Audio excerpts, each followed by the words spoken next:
말씀이 육신이 되어 우리 가운데 거하심에 우리가 그의 영광을 보니 아버지의 독생자의 영광이요 은혜와 진리가 충만하더라. 아멘. 오늘 이 한 구절로 말씀을 다 전하려고 합니다. 오늘 말씀이 육신이 되어라는 제목인데요. 원래는 이 전체 구절을 다 그냥 제목으로 잡으려 했는데 그렇게는 할 수 없고, 그래서 제일 앞부분만 상징적으로 잡은 것입니다. 그래서 오늘 요한복음 1장 14절은 우리 아이들, 특히 어른들도 당연하지만 아이들 꼭 암송하도록 집에서 숙제를 내주십시오. 그래서 다 못 외우면 밥 못 먹이든지 뭐 하여튼 좀 유치한 거지만 그만큼 이 말씀 구절은 여러분 마음속에 꽉 담으시고, 성탄 예배를 저도 많이 드려봤고 여러분들도 많이 들어보셨고 저도 인도도 해봤지만 성탄 예배 때만큼 중요한 또 이 복음을 설명할 수 있는 최고 좋은 기회이기도 하고요. 근데 또 돌이켜보면 성탄절에 받았던 메시지가 내 평생에 그렇게 많이 기억에 남는 건 많이 없는 것 같아요. 보통 주일 예배가 우리가 주되다 보니까. 그래서 오늘은 좀 짧게 말씀드리려고 하지만 이 요한복음 1장 14절 말씀을 완전히 여러분 마음속에 딱 간직하시고 암송하시고 어디 가든지 이것으로 여러분들이 기억하고 또 기도하시는 그런 이번 2024년 성탄 되길 바랍니다. 또 이번 주일과도 연결되어서도 오늘 또 성탄과 연결돼서 좀 말씀 잘하는데요. 계속 이번 주부터 지금 기도하고 계신 내용이죠. 주제였죠. 뭐였습니까? 네, 엎드림. 오늘도 우리 성탄절 찬양 가운데 가장 많이 나오는 가사 중에 한 가지일 거예요. 엎드려 뭐 절하세, 엎드려 경배합니다, 엎드려 찬양합니다. 이런 부분들이 성탄절 찬송가의 거의 대부분 다 있다고 봐야겠죠. 그런 의미가 있죠. 다시 한 번 더 여쭤볼게요. 여러분 언제 엎드린다고 그때 이야기했죠? 뭐 다양하겠지만 보통 위험할 때, 몸을 피할 때, 몸을 안전하게 하기 위해서 한다고 했죠. 또 부탁할 때, 뭐 아이들이 부탁할 때는 많겠지만 어른들은 부탁할 때가 거의 없어야 되는 게 맞잖아요. 그것도 무릎을 꿇고 엎드리면서 부탁한다는 정도는 어떻게 보면 가장 밑바닥까지 올 수밖에 없는 그런 시간이죠. 또 언제라고 했죠?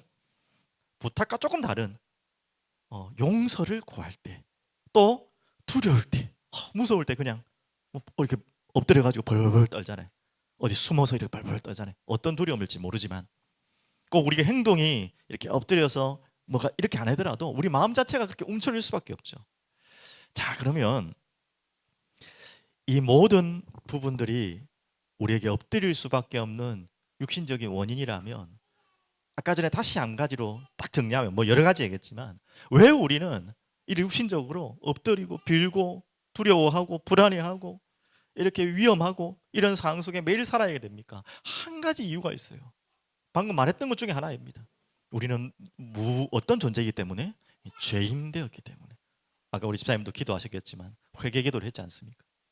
우리가 죄인 된 모습이 정말 이 모습이에요. 죄인 됐다고 하니까 아이고 내가 뭔 죄를 지었노? 내가 뭘 그래 그렇게 나쁜 죄 많이 안 지었는데라고 반문하신 분도 있겠지만, 우리가 두려워할 수밖에 없는 이유가, 그래서 벌벌 떨고 엎드릴 수밖에 없는 이유가 이 이유거든요. 무엇 때문에 이렇게 힘들고 엎드리고 주눅들고 움츠러들고 정말 내 몸을 엎드린다만이 아니라 내 인생 자체가 꽉 조여가지고 살 수 없는 모든 이유는 죄인된 모습이기 때문에 그렇습니다. 그래서 죄인의 모습은 이럴 수밖에 없어요. 자, 이게 부정적인 모습이라면 이제는 또 다른 엎드림으로 우리는 나아갈 수 있는 거죠. 죄인된 모습으로 세상에 엎드리고 내 자신에게 구부러져 가지고 누그러져 가지고 완전히 눌려 있다면 이제는 그 죄에서 끝난 자들의 엎드림이에요. 여러분과 제가 엎드리는, 예수 그리스도를 맞으면서 찬양을 하면서 예배하면서 엎드리는 것은 그 과거에 엎드리는 것과는 완전히 차원이 다른 엎드림이에요. 맞죠? 이런 죄인을 위해서 죄인을 찾아오신, 뭐 뒤에 계속 나오겠지만 죄인을 구원하러 오신 그분 앞에 엎드리는 경배와 경외와 감사의 표현으로 엎드리는 거예요. 여러분과 저는요 이제 엎드리는 게 달라졌어요. 실제로도 여러분은 이제는 다르잖아요. 누가 그랬다고 했습니까? 칼빈이 그랬다 했습니까? 저도 갑자기 생각이 안 나는데, 개랑 이 존재는 엎드리면 도망간다 했잖아요. 개는 왜 도망갑니까? 엎드려서 돌 던질까봐, 뭐 던질까봐 그때 도망가고요. 또 뭐가 도망간다고요? 이 마귀와 귀신이 엎드릴 때, 기도할 때 도망간다 하죠. 여러분과 저에게는 가장 큰 축복이 있어요. 그게 그냥 나의 죄를 용서받는 수준이 정도가 아니라 여러분이 엎드릴 때 일어나는 일들은 어마어마한 하늘의 권세와 창조주의 역사가 일어나는 것입니다. 오늘 여러분과 저를 그렇게 이끄셨어요. 엎드림의 수준을 다르는. 그래서 오늘 여러분과 제가 이 자리에 엎드립니다. 경배합니다. 찬양합니다. 말씀 짧게 하려 했는데 또 길어질 것 같은데 오늘은요, 여러분이 허락하시면, 뭐 허락 안 하셔도 저 혼자라도 하겠습니다만은, 어제 뭐 많은 순서가 있었고 오늘은 특별히 2부 순서는 없어요. 예배 이후에는. 하지만 제 마음에 2부 순서를 해야겠다, 뭐 다시 집에 가시면 저 혼자라도 해야겠다 생각으로, 뭐 솔직히 안 남아 있어도 됩니다. 축도 이후에 할 거니까 집에 가셔도 상관은 없습니다. 찬양하려고요. 찬양. 아무도 없으면 반주자라도 붙잡고 제가 둘이라도 할 테니까. 너무 저 혼자 하면 또 안 될 것 같아가지고, 하여튼 뭐 이렇게 말하는데 설마 가시겠어요? 맞죠? 하여튼 2부 순서로 다른 거 없이 진짜 찬양 짧게 몇 곡만 하나님께 드리고 싶어요. 이렇게 엎드려서 진짜 경외하는, 예배하기 위해서, 예배 그냥 드려야 되니까 뭔가 마음을 추스르기 위해서, 메시지 좀 잘 듣기 위해서 하는, 그것도 우리의 찬양의 한 부분일 수 있겠지만 그거는 본질이 아니잖아요. 진짜 엎드려서 주 예수 이름을 경배하고 찬양하는, 뭔가 분위기 하나 맞춰보려고 뭐 영적인 분위기를 한번 확 이끌어볼, 그게 아니고요. 진짜 있는 모습 그대로 찬양하는 2부 순서 기대하시기 바랍니다. 근데 2부 순서가 더 중요할 수 있어요. 그게 더 진짜일 수 있습니다. 자, 그래서 우리가 엎드려야 될 이제 이유를 아셨죠?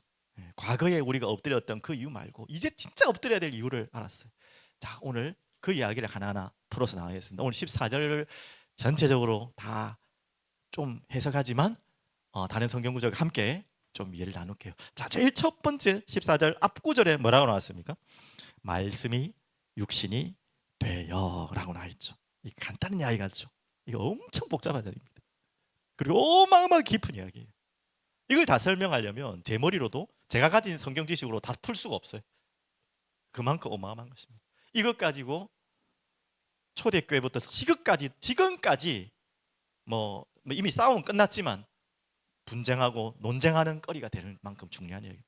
말씀이 육신이 되어, 이 말씀을 우리가 알다시피 로고스라고 그러지 않습니까? 그때 당시에 로고스란 단어를 사도 요한이 끌어쓴 것은 뭐냐면, 그때는 철학자들이 철학 사조에 널리 알려진 개념의 그냥 로고스란 단어거든요.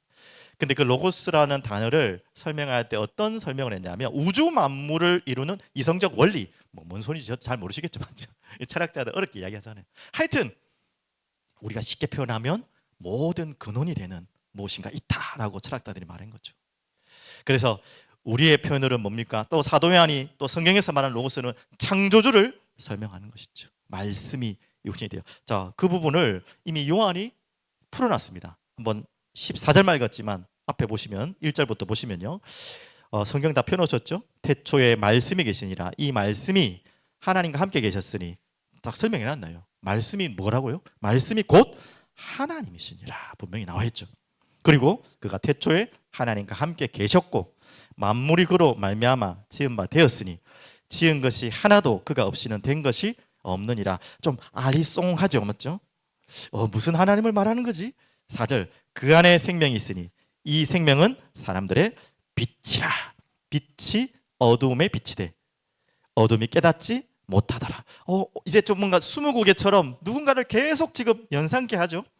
그러면 68절 넘어가고요, 9절, 참빛 곧 세상에 와서 각 사람에게 비추는 빛이 있었더니. 근데 그분이 말씀이 곧 하나님이신데 빛으로 오셨는데 이 땅에 빛으로 오셨고 이 땅에 오셨대요. 과연 누구를 설명하는 것입니까? 10절, 또 그가 세상에 계셨으며 세상은 그로 말미암아 지은 바 되었으되 세상이 그를 알지 못하였고. 자, 이제 좀 눈치채시죠? 자기 땅에 오매 자기 백성이 영접하지 아니하였으나. 누구를 말씀합니까? 우리 아이들 20개 맞췄습니까? 누구예요? 이 말씀이 곧 하나님이시라 했는데 그 하나님이신데 어떤 하나님? 성부 하나님? 성령 하나님? 아니요, 성자 하나님, 성자 예수님을 지금 말씀하고 있죠. 그래서 말씀이 육신이 되어 나왔습니다. 왜 오셨습니까? 이 말은 도대체 무슨 말입니까? 간단하게 설명하면 제가 말했던 처음에 말했던 말이 그겁니다. 왜 초대교회부터 지금까지, 지금은 이제는 이미 결론 났지만 그 초대교회 때 가장 많이 싸웠던 게 그겁니다. 완전하신 하나님, 완전하신 사람으로 오셨다. 우리는 당연히 믿고 있죠. 피 터지면서 싸웠던 결과로 우리는 당연히 믿고 있지만 아직도 안 믿는 사람들도 많아요. 그게 이제 이원론주의자들이죠. 이단들도 그렇게 믿죠. 완전하신 하나님이 완전하신 사람, 우리는 당연하게 믿지만 그게 당연시 될 수 없는 이유가 뭐냐면 어떻게 그 거룩하신 하나님이, 완전하신 하나님이 사람이 될 수 있냐 이거예요. 이건 논리적으로 영적 말이 안 맞다는 것이죠. 그런데 그렇게 굳이 하나님이 하셨어요. 이유는 한 가지밖에 없어요. 하나님이 왜 그런 완전하신 하나님이 완전한 사람으로 오셨겠습니까? 이 땅에 빛을 비추기 위해서 나왔잖아요. 이 땅에 생명을 주시기 위해서. 이게 이해가 안 됐던 거죠. 논리적으로 말이 안 되는 거죠. 그럴 수가 없는 거죠. 그럴 수 없는데 그렇게 하신 것입니다. 이게 우리에게는 은혜로 지금 찾아온 것입니다.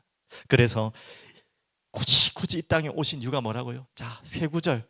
자, 오늘 암송할 게 너무 많네요. 우리 아이들 오늘 제목 말씀 요한복음 1장 14절도 완성해야 되고, 저 세 구절들은 거의 다 알 것 같은데 이거 모르면 안 되는데, 알았죠? 자, 시간을 좀 더 줄게요. 올해 안에 좀 암송하십시오.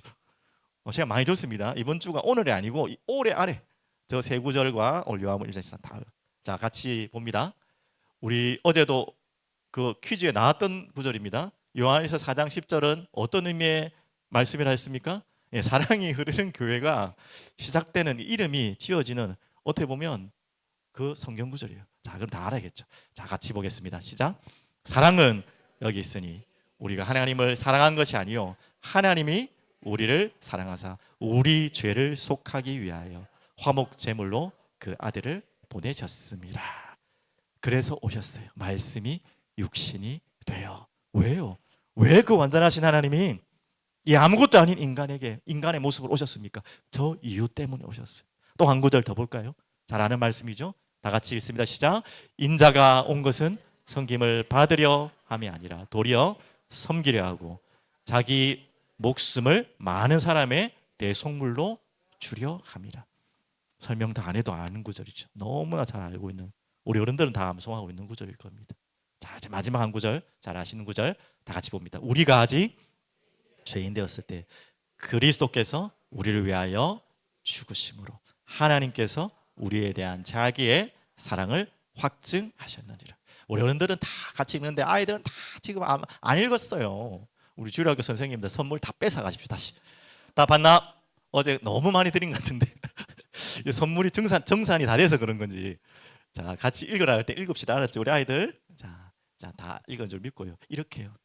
빛으로, 어두움 가운데 있기 때문에 빛으로, 사망 가운데 있기 때문에 생명으로, 완전하신 하나님이 완전하신 사람으로 말씀이 육신이 되어 오셨어요. 얼마나 감사한 일입니까? 자, 근데 이게 끝이 아니에요. 오셔서 방금 다 설명드렸지만 더 중요한 깊은 의미. 왜 오셨다고요? 완전하신 하나님이 완전하신 사람으로 왜 이 땅에 오셨다고요? 저게 답입니다. 누구 안에, 누구와 함께 하시기 위해서? 자, 같이 2번 대지 한번 보겠습니다. 우리 가운데 거하시며. 오늘 14절을 하나하나 지금 풀고 있는 거예요. 우리 가운데, 말씀이 육신이 되어서 어디에 오시기 위해서? 우리 가운데, 이 세상에도 맞지만 나에게, 우리 가운데 오시기 위해서. 자, 이 표현이 지금 이렇게 나왔지만 원어적으로 해석을 풀면요 굉장히 의미가 깊어요. 어떤 성경 전체의 의미라고도 할 수 있죠. 뭐라고 하냐면 그의 장막을 치심에, 뭐 뜬금없는 이야기하죠. 이 같은 말이에요. 이걸 이해하기 쉽게 이렇게 표현한 겁니다. 그의 장막을 치심에, 우리 가운데 가심에. 자, 뭐가 연상 퀴즈. 자, 오늘 연상 퀴즈 많이 하네. 연상되는 게 있습니까? 이게 뭔 말입니까? 우리 가운데 가는 거랑 그의 장막을 친다. 이게 뭐가 좀 연상이 되세요? 성경을 아시는 분들은 딱 떠오를 텐데 아마 성경을 잘 모르시는 분들은 뭔 소리야 싶은 게 맞을 거죠. 그러면서 그 뒤에 조금만 더 말씀드리면, 뭐 이거부터 이야기할까요? 우리 가운데 거하심에 그의 영광을 보니, 아버지의 독생자 영광이요까지거든요. 지금 두 번째 대지가. 그러면 우리 가운데 거하심에부터 조금 보겠습니다. 근데 어떻게 거하셔야 됩니까? 요한복음 1장 12절. 어떻게 그분이 완전하신 하나님이 완전하신 사람으로서 우리 가운데 거할 수 있습니까? 내 안에, 우리 가운데 거할 수 있는 답이 뭡니까? 어떻게 하면 됩니까? 요한복음 1장 12절. 이 부분 다 암송하잖아요. 다 같이 한번 해봅시다. 시작. 영접하는 자, 곧 그 이름을 믿는 자에게 어떻게 된다고요? 하나님의 자녀가 되는 권세를 주셨으니. 영접한다는 말은 뭐죠? 그냥 기도를 입으로 앵무새처럼 따라하는 것을 영접이라고 하는 게 아니에요. 그것은 하나의, 그걸 제가 가볍게 얘기하는 건 아니지만 우리의 마음이 그분을 전인격적으로 주인으로 받아들이는 거예요. 지식을 아는 것을 가지고 내가 알았다는 그런 의미의 영접이 아니에요. 내가 뭔가 이 뭔 내용인지 몰랐는데 내용을 깨달았다, 그 정도도 아니에요. 실제적인 인격적으로 나와 함께 거주하고 정말 부부가 사랑하며 아는 것처럼 그분을 내 마음에 알기를 소원하면서 완전히 내 마음의 주인으로 받아들이는 것을 영접이라는 것입니다. 그래서 기도도 할 수 있는 거죠. 그 영접 기도라고도 할 수 있죠. 기억하셔야 됩니다. 그런데 여기까지는 알겠는데요, 조금 더 오늘 말했듯이 그의 장막을 치시면 이게 무슨 말이냐, 이 말이에요. 이걸 저 풀려고 합니다. 우리 가운데 거하시는데 그의 장막을 치시면, 자, 하나님의 큰 그림을 한번 보십시오. 자, 출애굽기 25장 8절 9절. 자, 이게 바로 힌트이자 답입니다. 앞에 보시면 되겠습니다. 내가 그들 중에 거할 성소를 그들이 나를 위하여 짓되. 자, 출애굽기면 자 한번 그래도 뭘 지금 짓는 거죠? 저 지으라는데 성전은 아니겠죠? 성전 이전에 성막이겠죠, 맞죠? 모세를 통해서. 그러면서 9절 보겠습니다. 무릇 내가 내게 보이는 모양대로 이 장막을 짓고 기구들도 그 모양을 따라 지을지니라. 이렇게 지금 이제 되셨습니까? 왜 출애굽기에 그 가난하고 힘들고 지금 바쁘고 지금 너무 분주할 때 그 광야에서 뭘 만들라고요? 하나님이 성막을 만들래요. 근데 계속 이동해야 되니까 땅에 기초 공사를 할 수는 없는 거죠. 이동해야 되니까 계속 옮기는 장막을 할 수밖에 없는 거죠. 아유, 그럼 얼마나 옮기는 인생이 이사가는 게 얼마나 이 복잡한데 매일도 이사 갈 수 있고 며칠마다 이사 갈 수 있고 짐 싸가서 가는 게 보통 일입니까? 자기 짐들도 이 많은데 장막을 또 옮기는 것도 얼마나 이게 일이 되겠습니까? 맞죠? 왜 이걸 만들라고 했습니까? 번거롭게. 하나님의 마음이 애틋한 거예요. 자, 이유가 있죠. 보십시오. 거기서 내가 너와, 너무 중요한 구절입니다. 뭐 하고 싶어 하신다고 하나님은?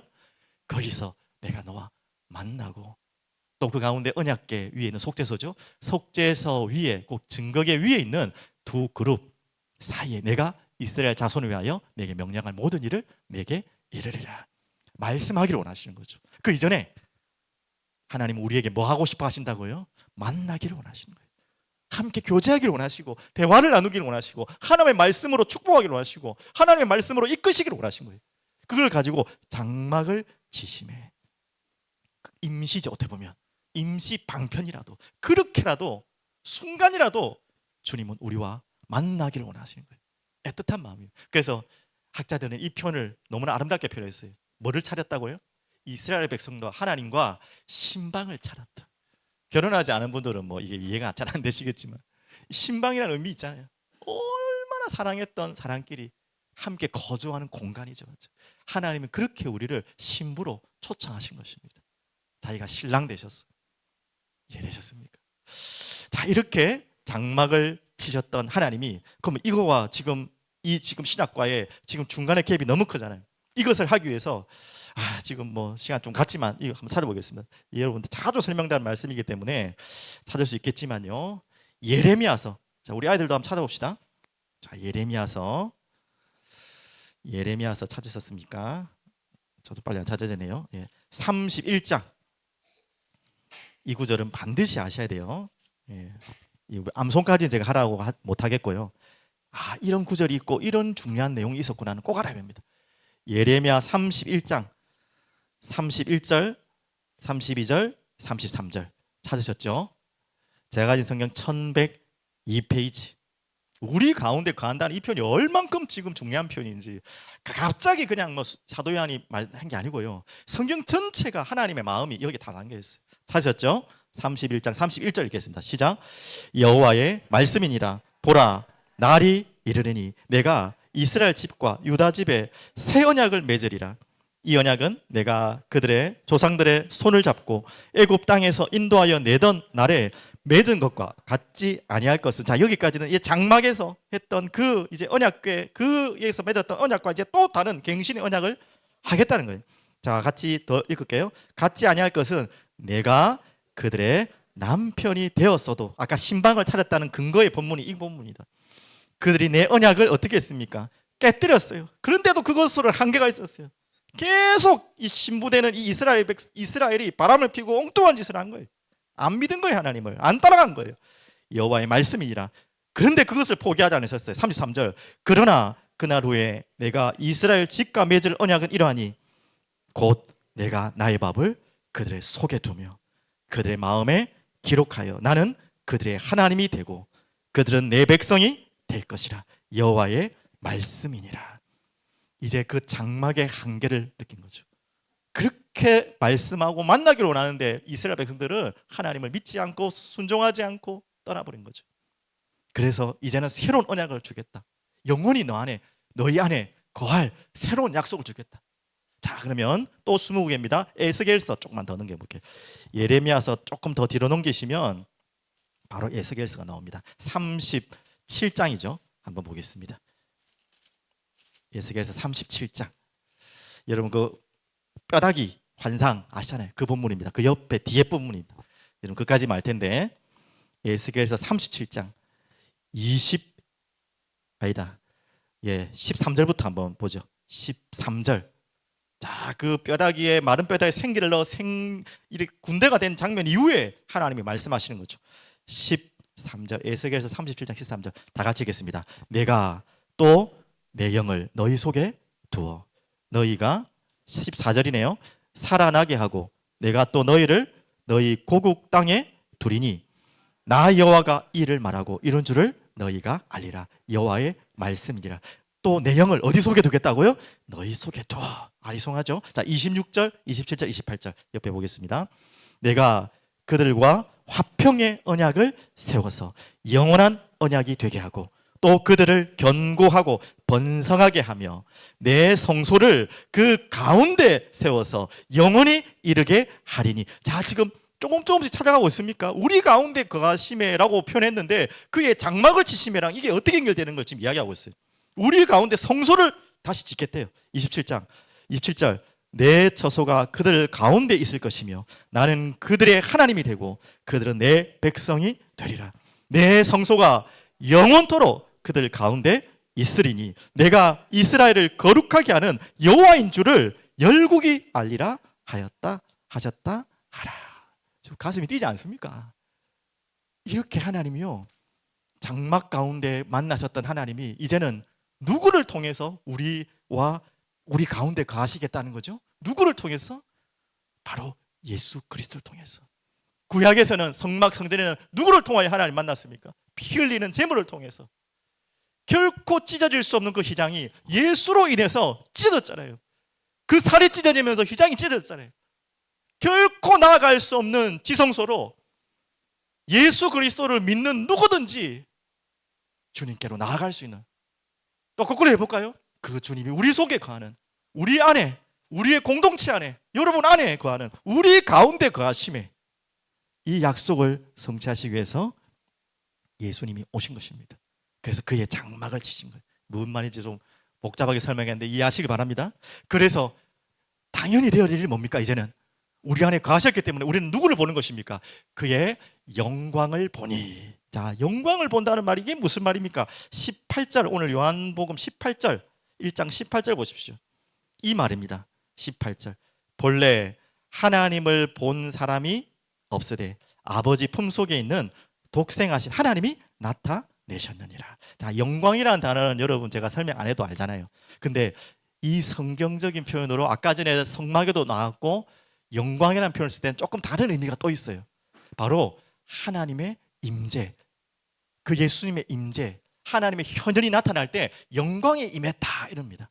조금 이해 안 되는 찬양이랑 성경 구절들이 있었을 거예요. 출애굽에 하나님의 영광이 임하였다 그러잖아요.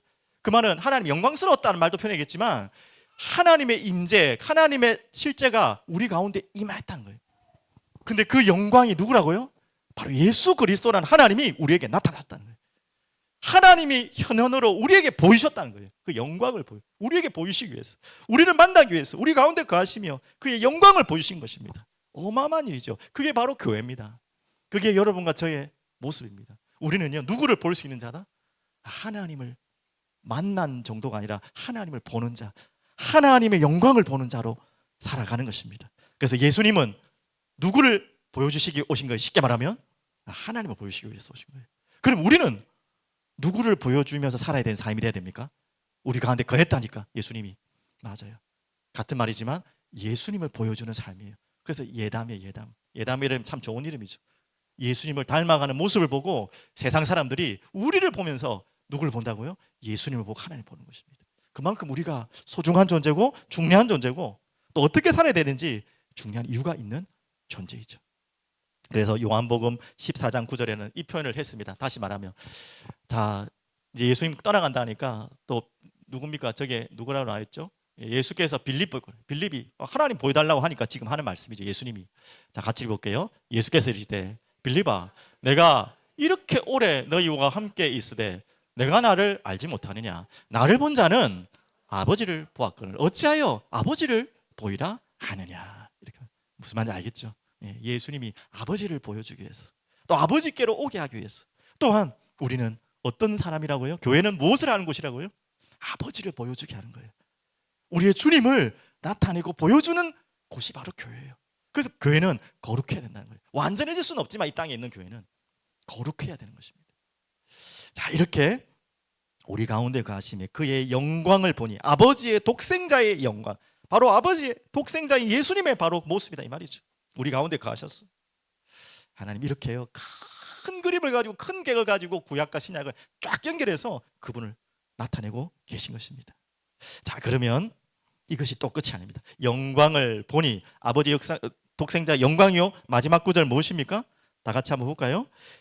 이제 은혜와 진리가 충만하더라. 이제 이게 어떻게 보면 우리의 마지막 목적이죠. 예수 그리스도 오셔서 말씀이 육신이 되어 우리 가운데 거하시고 또한 그의 영광을 드러내 보이시고 또한 우리를 통해 그의 영광을 나타내게 하시기 위해서 우리에게 찾아와 주셨고 은혜로 믿음으로 우리는 그분의 자녀가 된 것입니다. 자 그러면 이게 끝이 아니죠. 자 이 결과죠. 은혜와 진리가 충만하더라. 여기서 말하는 은혜는 헤세드라는 좀 어려운 단어겠지만 많이 들은 단어 아닙니까? 바로 인자, 인애라는 뜻인데 그냥 단순한 사랑의 뜻이 아니라 언약 안에 신실한 하나님의 사랑, 변치 않는 영원한 신실한 사랑. 그냥 사랑이라고 말하면 우리가 너무 좁은 우리가 다르게 해석할 수 있기 때문에 영원히 변치 않는 신실하신 사랑의 은혜 같은 의미죠.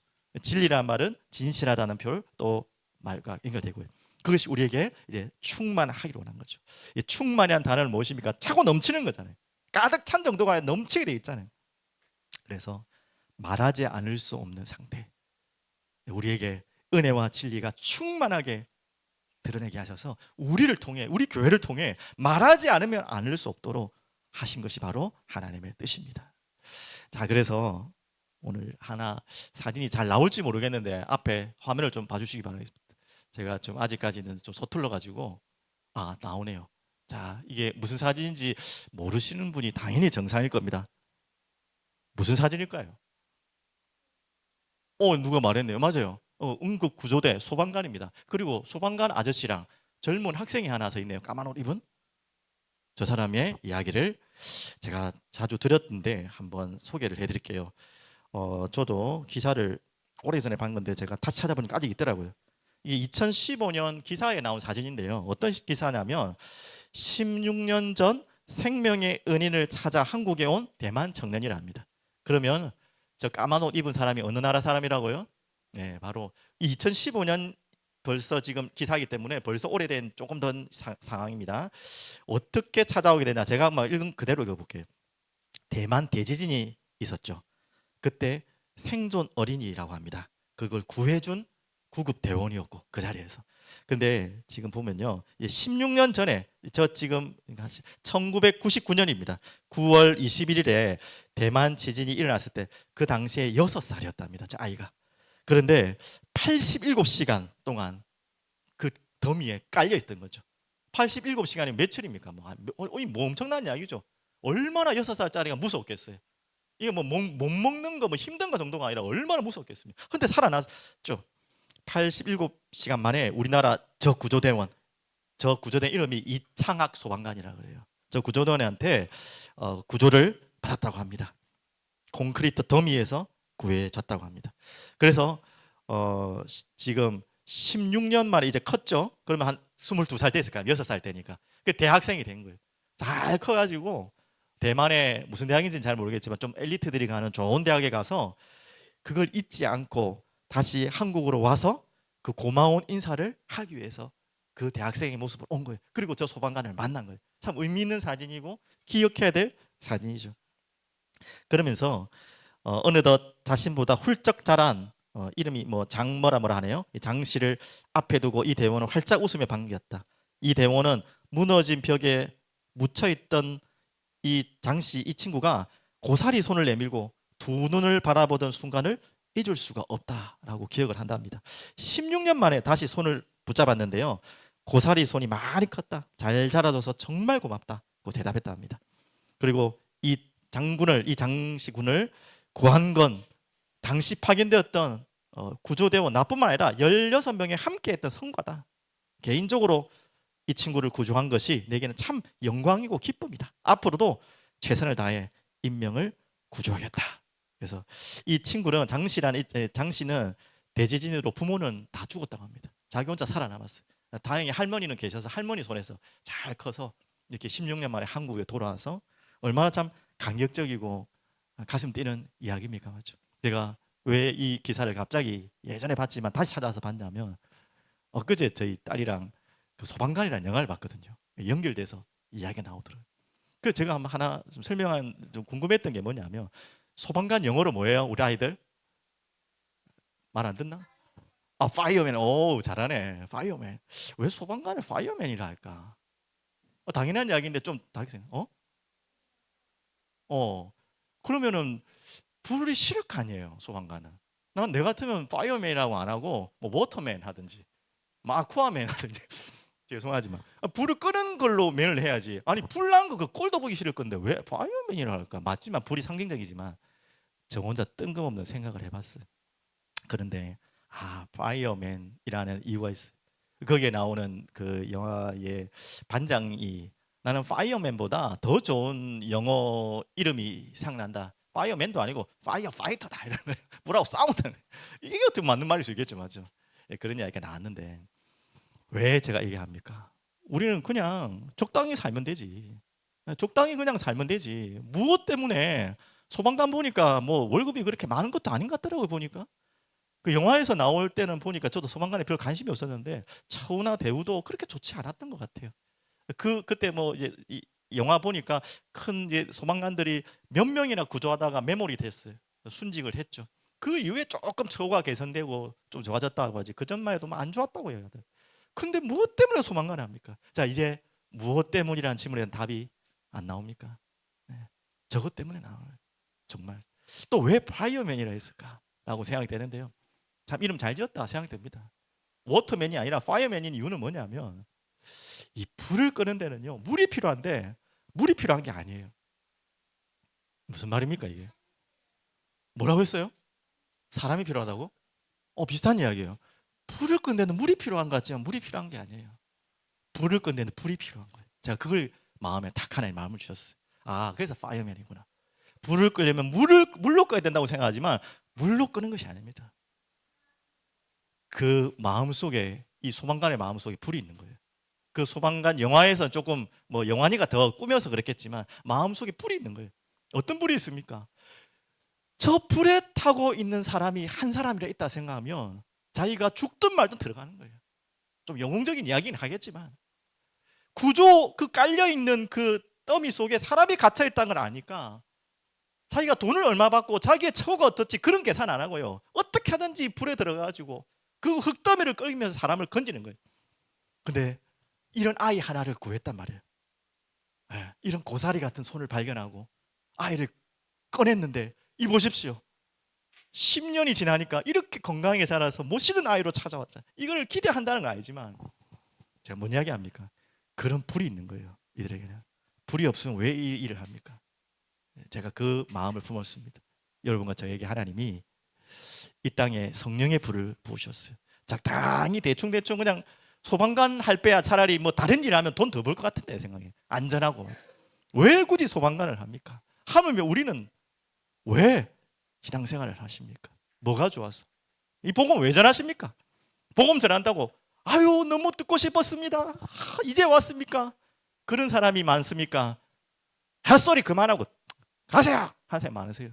우리 목사님 매일 전도하시지만 99%는 그런 사람이 대부분이에요. 그런데 왜 합니까? 뭐가 답답해서? 뭐 우리도 어른이고 우리도 인격이 있는데 그런 말 듣고 누가 복음 전하고 싶어요? 그런데 왜 멈출 수가 없죠? 우리 안에 불이 있는 거예요. 왜 대충대충 살지? 뭐 때문에 그런 사람들 힘들게 하고 내 자존심 상해가면서 합니까? 왜 그렇게밖에 할 수 없습니까? 왜? 우리 안에 예수님이 거하시잖아요. 예수님이 아까 우리 안에 거하신다며요. 이걸 영접하셨잖아요. 예수님이 대충대충 살다 가셨어요. 대충대충 그냥 아이고 왔다가 말씀 한번 멋있게 전하고 그냥 폼 있게 있다가 확 하늘로 가버렸으면 얼마나 좋았을까요? 예수님 자체도 대충대충 살다가 적당히 살다 가시지 않으셨어요. 완전히 사람으로 오셔서 완전히 또한 죽는 채가 아니라 완전히 죽으셨어요. 그런 분이 여러분 속에 오셨다니까요. 이 불이에요. 예수님은 불 같은 성령이라 하잖아요. 이게 임했는데 우리가 어떻게 가만히 있을 수 있어요? 맞죠? 은혜와 진리가 충만하더라. 자, 이 구절을 하면서 15절에 요한은 뭐라고 말했습니까? 요한이 그에 대하여 증언하여 외쳐 이르되 내가 전에 말하기를 내 뒤에 오시는 이가 나보다 앞선 것은 나보다 먼저 계심이라 한 것이 이 사람을 가리킴이라 하니라. 지금 요한이 말하고자 하는 건 이거 이야기하는 거예요. 봐라, 이분이다. 이분이 왔다. 그것 때문에 요한은 얻어맞고 죽고 고난당했겠지만 외치지 않을 수가 없는 거예요. 바로 이분이다. 이분이 왔다. 요한 안에 불이 있었던 것처럼 여러분과 저에게 하나님이 성령의 불로 예수님이 불 같은 분 아닙니까? 우리 안에 찾아오셨어요. 그래서 은혜와 진리가 충만하더라. 하나님 우리에게 이 일을 위해서 우리에게 찾아오신 줄 믿습니다. 이제 연말입니다. 한 해가 갔습니다. 기뻐하고 감사하고 또 돌아봐야겠고 또 내년을 기다려야겠습니다. 여러분께 미리 말씀드린 것처럼 연말 금식 기도를 하려고 합니다. 연초 금식 기도를 합니다. 금식을 굶기 위한 목적이 아니라 그거를 통해 기도하기로 원합니다. 당연히 건강상 굶으시면 안 되는 분이 있어요. 그분들은 절대 억지로 하시면 안 돼요. 그분들은 나름대로 하루에 한 끼 정도 하시든지 그것 또한 할 수 없는 상이라면 여러분들이 반드시 끊어야 될 거 있잖아요. 우리 아이들도 뭐 미디어 같은 게임 오락 여러분이 꼭 끊어야 되는데 지금 못 끊고 있는 죄송합니다. 없겠지만 담배 술 이길 수 있겠죠. 하여튼 여러분들 이거는 정말 끊어야겠다 싶은 그것도 며칠이라도 여러분 그 부분은 좀 길게 해야 되잖아요. 40일 해야 되잖아요. 맞죠? 밥이야 40일 하면 안 되고 당장은 안 되고 이거 많은 훈련이 필요하고요. 맞죠? 예, 무슨 말인지 알겠죠? 그래서 금식이 목적이 아니라 정말 내가 다른 것을 불타고 있는 내 가슴을 계속 다른 것으로 불타고 있는 그것을 좀 끄고요. 좀 그걸 빨리 진화하시고 이제 진짜 타올라야 될 가슴에 불을 피우는 그런 금식, 영혼을 향한 기도를 향한 금식, 영혼을 향해 눈물을 흘릴 수 있는 기도. 우리가 눈물이 메말른 지가 좀 됐지 않았습니까? 그런 금식. 우리 연초에 기간도 딱 안 정해줄 테니까 여러분 나름대로 정말로 이 속으로 들어가는 귀한 한 해 마무리하시고 내년 시작하는 준비하시기를 간절히 축복하겠습니다. 기도하겠습니다. 전능하신 하나님 아버지 감사합니다. 찬양합니다. 영광 돌립니다. 오늘 주님이 이 땅에 오셔서 우리 가운데 가시며 그분의 영광을 드러내 보이시며 그분의 영광을 우리에게 나타내게 하실 은혜로 찾아오신 주님을 오늘 예배합니다. 말씀을 받았습니다. 말씀 속에 가시는 그 주님을 오늘도 만났사오니 그 말씀이 나를 또 변화시켜 주시고 꽁꽁 얼어있던 우리 마음이 녹아지게 하시고 자그마한 꺼질 것 같은 불씨가 다시 활활 타오르게 하셔서 꺼져야 될 불들은 꺼지고 피워야 될 불들이 활활 타오르는 새로운 시작이 우리에게 일어나게 하여 주시옵소서. 감사와 찬양을 드리며 살아계신 예수 그리스도 이름으로 기도드립니다. 아멘.